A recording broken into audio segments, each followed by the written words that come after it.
Սեզոնային եւ նստակյաց անասնապահության ժամանակ Գավառ համայնքի վարչական շրջանում գտնվող միակ ջրամբարը Աղիգոլը խմելու ջուր է ապահովում անասունների համար։ Ջրամբարը սնուցվում է հիմնականում ձնհալքից եւ ամռան ամիսներին ջրի համապատասխան պաշարով ապահովում շուրջ 1000 գլուխ մանր եւ խոշոր եղջերավոր անասունների։ Հաշվի առնելով այս նկատառումները վերջին 1 ամսվա ընթացքում Գավառի քաղաքապետարանը բարեկարգման աշխատանքներ իրականացրեց ինչպես ջրամբարի շրջակայքում, այնպես էլ ջրամբարը սնուցող ջրատարի հունի ողջ երկայնքով։ Աղիգոլ կոչված տարածքն է դա, որը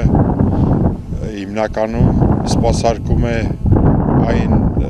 շրջակա տարածքի անասնապահությամբ զբաղվողների պահանջները, ինչպես նաև Գավառ քաղաքից դեպի արոտավայրեր գնացող ամենօրյա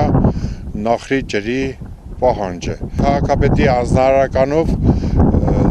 դեպի քաղաքի կողմը ուղղված ջրապատնեշի ամրացման աշխատանքներ է կատարվել, քանի որ արդեն վտանգավոր էր,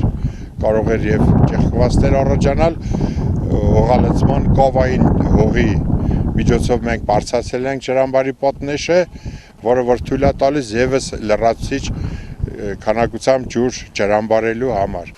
Ձնհալքից առաջացած ջրերը դեպի ջրամբար բերող շուրջ 3 կիլոմետր երկարությամբ ջրատարի հունը մաքրվել ու խորացվել է համապատասխան տեխնիկայի միջոցով, ինչը հնարավորություն է տվել առավել մեծ քանակի ջուր կուտակել Աղիգոլի ջրամբարում։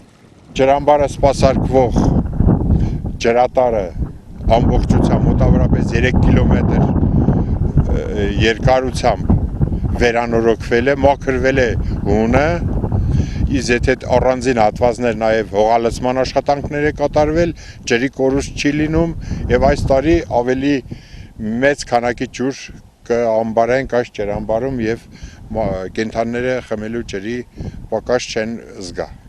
Կատարված աշխատանքները կարևորում են նաև անասնապահությամբ զբաղվողները։ Նրանց կարծիքով ջրամբարի առկայությունը եւ հեշտացնում է իրենց աշխատանքը եւ նոր հնարավորություններ ստեղծում գյուղատնտեսության համար։ Ըսի օգտակարա մեր դա 4000 գլուխ անասունը ոչխարները, եթե ջուրը չլինի,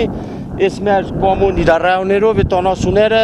լրիվ սեցիցա, այս ջրի ուսին է։ Ջրի ուսին է կոտստանում, անասուն օջում, իսկ սող ընդհանուր ռայոնները գալիս են այստեղ ջրում։ Ամոսենք սփախչամուտից, ամեն կողմից շնորհակալ ենք մորտիրուսանից, իրավազմ կոզմից։ Ավելացնենք, որ բարեկարգման աշխատանքներ են իրականացվել նաև Գավառից դեպի Հանդամասեր տանող ճանապարհների որոշակի հատվածներում։ Այստեղ կատարվել են հողալցման եւ հարթեցման աշխատանքներ, որոնք առավել անցանելի են դարձրել ճանապարհները։ Թվարկված աշխատանքները կատարվել են Գավառ համայնքի բյուջեի միջոցներով, որոնց համար հատկացվել է շուրջ 1 միլիոն դրամ։ Ալվարդ Մանուկյան, Սարգիս Ալավերդյան, Գեղամա օր։